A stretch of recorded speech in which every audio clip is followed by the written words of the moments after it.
Baiklah, Assalamualaikum warahmatullahi wabarakatuh. Perkenalkan, nama saya Angger Anggrakuna dari Prodi Hukum Ekonomi Syariah kelas HES 3A dengan NIM 2323120019. Yang saya hormati Bapak Profesor Dr. Suwarji MA dan teman-teman yang saya hormati. Baiklah, saya di sini akan menjelaskan tentang materi usul fikih yang berjudul kedudukan hadis sebagai sumber hukum Islam.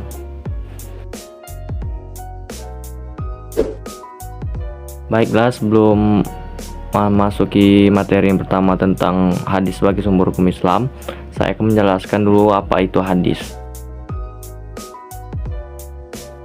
Hadis adalah suatu perbuatan, persetujuan atau perkataan Nabi Muhammad yang menjadi salah satu sumber hukum Islam setelah Al-Quran.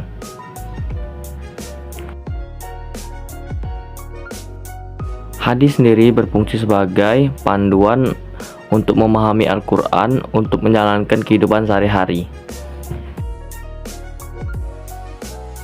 Hadis dibagi menjadi dua, yaitu sanad dan matan.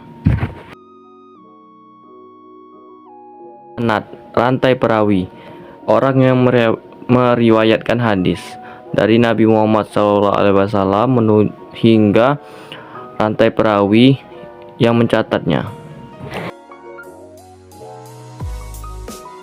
Matan adalah isi atau teks naskah yang berisi ajaran, perintah, atau perkataan Nabi Muhammad SAW. Sumber hukum Islam itu ada dua, yaitu Al-Quran dan Al-Hadis. Al-Hadis sendiri adalah sumber hukum Islam kedua setelah Al-Quran. Al-Quran dan Al-Hadis adalah dua sumber hukum Islam yang paling tepat. Hadis sebagai bayan, yaitu bayan tafsir, bayan taski, bayan takrir, dan juga bayan tasri'i. Bayan takrir adalah posisi hadis, di mana posisi hadis ini untuk memperjelas isi-isi Al-Quran atau memperkuat isi-isi Al-Quran.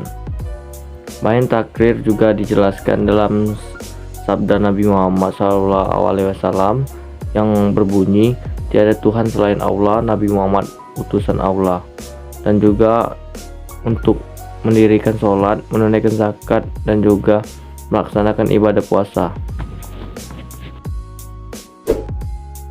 Kedua, ada bayan tafsir. Bayan tafsir adalah sebagai penjelas ayat-ayat tafsir di dalam Al-Quran, dan fungsi inilah yang paling terbanyak. Di dalam bayan tafsir ada 3 fungsi, yaitu sebagai berikut.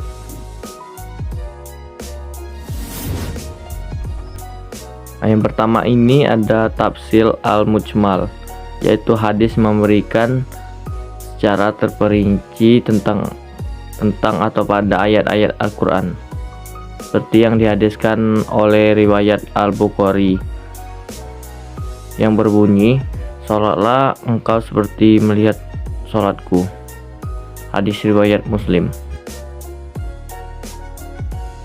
Yang kedua ini ada tafsir al-am, yaitu hadis yang mengkhususkan ayat-ayat Al-Quran umum, seperti yang dijelaskan di surat An-Nisa ayat 14 yang berbunyi, Allah mensyariatkan bagimu tentang bagian pusaka atau harta warisan untuk anak-anakmu, di mana bagian seorang anak laki-laki sama dengan bagian 2 anak perempuan. Sedangkan sabda Nabi Rasulullah SAW yang berbunyi, Rasulullah SAW didatangi oleh seorang pencuri, maka beliau memotong tangan pencuri tersebut dengan pergelangan tangan. Selanjutnya ada bayan naski.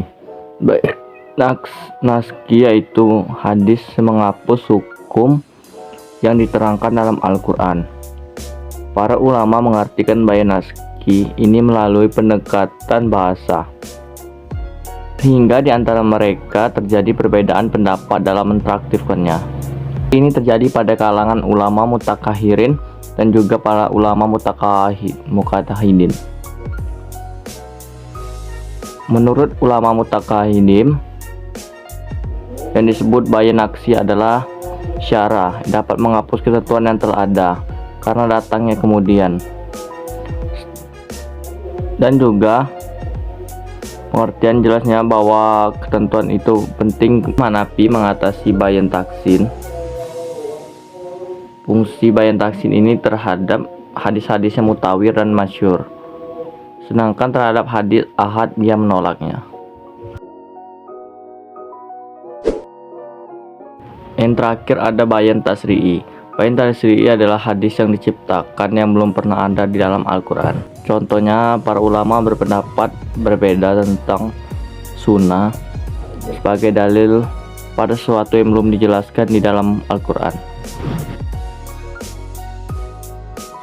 Oke, kesimpulan yang bisa kita ambil dari video ini adalah yang pertama, hadis itu sebagai sumber hukum Islam, yaitu untuk menjelaskan hal-hal yang belum ada di dalam Al-Quran. Yang kedua, menyempurnakan hukum Islam. Hadis sendiri berfungsi untuk menyempurnakan hukum Islam tentang belum ada hukum-hukum yang ada di dalam Al-Quran yang dijelaskan oleh Nabi Muhammad SAW. Yang ketiga, ada menjadi rujukan dalam fatwa. Dan juga yang terakhir, mencontoh praktik Nabi. Contoh praktik Nabi ini adalah mencontoh perbuatan Nabi, perkataan Nabi, dan juga tutur kata oleh Nabi dalam masa Nabi Muhammad SAW hidup.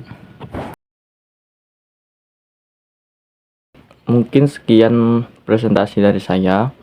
Saya memohon maaf jika ada salah kata, dan juga kepada Allah saya mohon ampun. Wabillahi taufiq wal hidayah. Wassalamualaikum warahmatullahi wabarakatuh.